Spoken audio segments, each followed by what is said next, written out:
Hello and welcome to another episode of the Electric Norwegian. I'm Mats.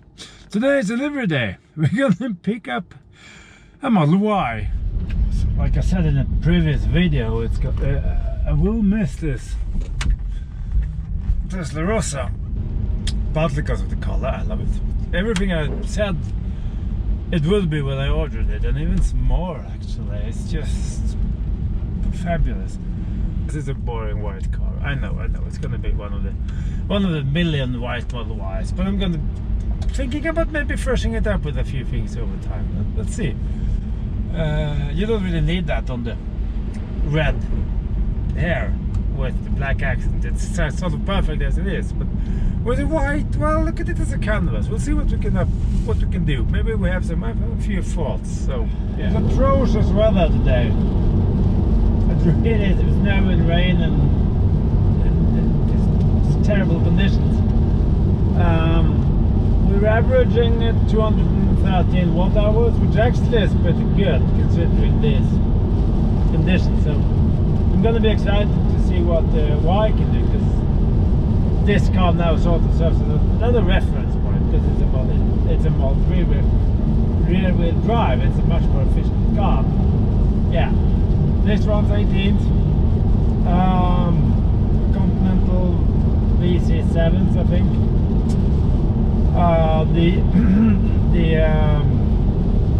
That's not one of the issues. The long range, the Model Y, is not ordered on with the tires, because partly because it's summer soon. It's going to be spring soon, so there's no reason to.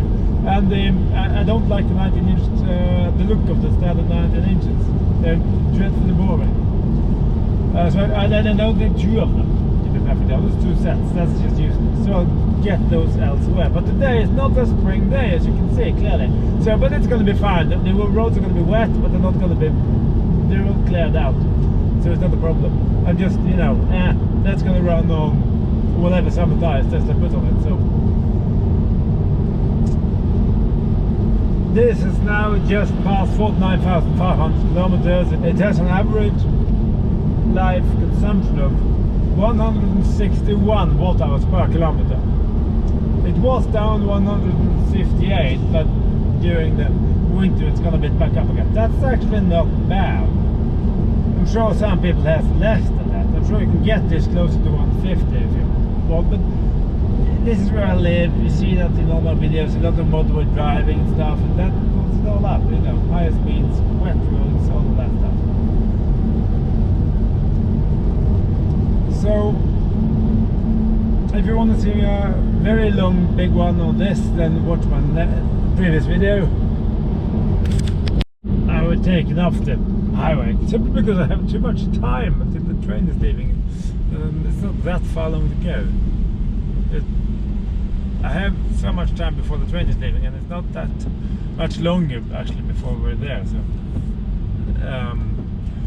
consumption is instantly falling well below 200 watt hours. You can hear me better, so that's good, because I love my Teslas, but we all know that they are not the quietest cars out there after all. They're very brilliant at a lot of other things, but they have but it is what it is. Do you like it, or you can buy something else? So what's the upgrades I have now? Apart from more power, more battery, high weight, not that much high weight though, a little bit. Less parts, because I think the Berlin car has the molded front or the molded rear. I don't think it has both, at least not yet. So it has less parts than this. More power, more weight, more motors. Better CPU, because I have the new it gets the new AMD Ryzen chip in the entertainment screen, and probably a dozen other little updates as well. So but I'm interested. I haven't test driven a few Ys, but I haven't lived with them, because Tesla don't allow me to, because I don't have press cars, don't allow me to have cars overnight like I do with others. Get on the train, change trains in Oslo, and then have a short walk from the train station to the Expo and register, and then hopefully get the car. It's it's all gonna go just fine. Then go home on summer tires. In okay. Oh my god, this went so smoothly. Now I got reg number and parking spot. I just have to all these cars.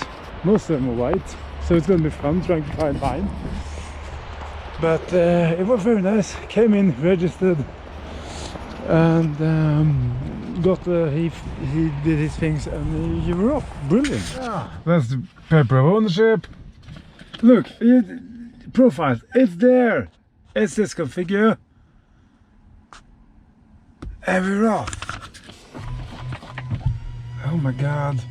This is just so. That's it. Okay. And easy entry, and then the mirrors.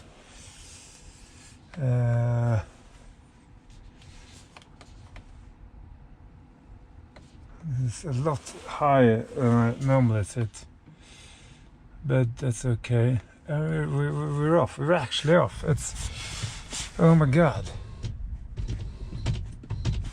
I'll go further backwards.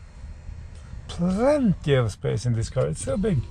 I'm gonna move forwards again. Oh well, let's get going, shall we? We're at 35%. This is a four-wheel drive car. This is on summer tires. Look at this conditions. And this, full power now. Nothing happens. It accelerates, but I have no steering. I have nothing. I have no control anyway. If I brake, nothing happens. Nothing. Just ABS. I mean, that's why you have to have winter tires and winter conditions, everybody, because summer tires, they don't cut it. Your brake distance goes completely to hell, and it's just not safe. Yeah, we're at 33%. The estimate's 81 kilometers, but that's on a high note. Oh, it has some power going though. Oh yeah. Even in these conditions. It has an average consumption on the energy graph of 317 watt hours. That's definitely a bit too high. But you know, it's settled down, no problem. We're calibrating the autopilot. It's almost done actually, it's very quick. I'm not used to sitting this high. I really am not. I mean, I know it's just all the space and light, and okay, it's darker in here with the black interior, but it's not that much. It's not that bad, even on a great day like today. Not quite spin sharp and steering as the 3, but then again, you know, this is a bit higher car, and it has this comfort suspension too, and sure, it's firm, but it's not crashy and uncomfortable. And sound system, same clear, good, crisp sound as I'm used to, only added more, and added bass too, added depth, a lot more depth. I'm just used to sitting up high now. One thing actually, the view backwards, even though the aperture, the opening is narrow, you see it sort of down on traffic, so you actually see more backwards now than in the rearview mirror than you did in the Model 3, because it was just useless. Power is, oh well, nice to have some power again. I mean, the rear-wheel drive is good, it's fine, but this is, yeah. Consumption is on its way down. We're running, oh my word, we're actually running sub 200 now. We're running 193. We're running lower speeds too though, mind you. We're going through around Oslo now, the ring road. Sound system is very good, as expected. We have calibrated now all the autopilot systems. I can't activate them because I have to flip a few selections first, but we'll get there. We'll get there. It's a slightly. I'm putting the seats down low, so I can't really see the bonnet. I stretch forward dial because there is no park sensors on this car. I mean, rearward isn't a problem because I have cameras for that. But front, well, I just have to use my eyes, and it's gonna be fine, I'm sure. Noise levels surprisingly low, actually. I must say, even this rides on bigger tires than the Model 3 as well. So, yeah, I'm impressed so far. This is noise levels in a tunnel. This car is really quiet. I mean, it's a Nissan Ariya kind of quiet. This is really good. I think one of the reasons is that there's one huge pane of glass above me. It's not split right above my head. So it's less noise coming through that way. All around double glazing, and it just feels like they've done a proper job. And this car now runs on summer tires, mind you. Sure, there's some noise coming through it, but it's not bad at all. And it has the smell of new car too. All the chemicals in there, so that's going to be fine. It's going to wear off. So yeah, suspension wise it's better than before. Slightly less edgy, but it's still over sharp undulations and bridges and stuff. It can be a little bit sharp and slightly jarring. So I don't know if depends on where you drive. If you drive on relatively smooth surfaces, you'll be fine. If you drive on roads and broken surfaces, you'll be slightly annoyed maybe. So it just seems that's the way it's set up regardless of the tires. But it's better than before. Sure, it's just, well, it is what it is. Energy graph indicates 198 watt hours and indicates 99.98 kilometers of range at 25%. So that gives you tells you that at least 400 kilometers is within range. Probably even a lot more than that. Not on a wet day like today though. It's cold and wet outside. It's 3 degrees and a lot of water to move out of. But we have been averaging, since the charge the car, we've been averaging 200 watt hours in a crossover like this.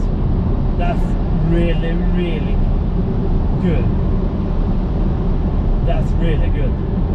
Not nearly as good as when I parked the Model 3 up, that average 168, but that's a saloon and it runs 18 new tires. And it's just a lot more efficient than this. But for what this is, yeah, you can't beat this. You have to work a little bit to find a car that's more efficient than this one. Once again, Tesla is efficiency. Sure, well, it's just standard. No, this been lined. That's new. This is heated now. Same old interior as before. All the space empty this time though. Screen is new. And there you can see here the running averages. It's really, really impressive. So far, a brand new car. I have to just go through a few things and put it on and off, screens and all sorts of things here. We'll go through that later. Seats, they're much more hugging than before. You have better side support now. It feels just a little bit better to sit in really. It's a bit darker when I turn my head now with the black interior. Sure, it's not quite as light, but it's okay. It's a bit disconcerting sitting here and not seeing anything out the front. Even now, with the seat's gone up and easy entry, I still don't see anything. So I have to go like this. Now I see the front. So yeah, and there's no park sensors here, nothing. So that's gonna be, but it's gonna get used to it. Now supercharging, partly because I have trouble with my chargers at home, and secondly because, well, that needs some power. So might as well stop here at the Granum supercharger. It preheated. I saw 158 very briefly until it started falling like rock. Now we're at 39%. We're getting 132 kilowatts, which is good. The only thing that's a bit disappointing is on the Spotify account, which I thought was clouded. Should be cloud stored after all. It isn't. So I have to add on what little I had. I use Tidal, but I use Spotify for a few things, among them my podcasts, so I have to put all of them up again. Other than that, there's so much space in this car. I mean, I just sat in the back seat behind myself. That's it. It's just no problem at all. Even my thighs get some support. They never did that before. These seats, they're a little bit like the seats in the Porsche, actually, in my Boxster. They don't look supportive, but really they hug you in a way, in a good way. So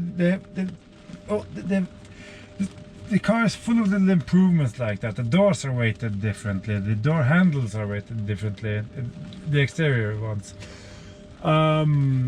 The weight or the spring of the seats, of the rear seats, when you're lifting them up and down, adjusting them, they're different, they're harder.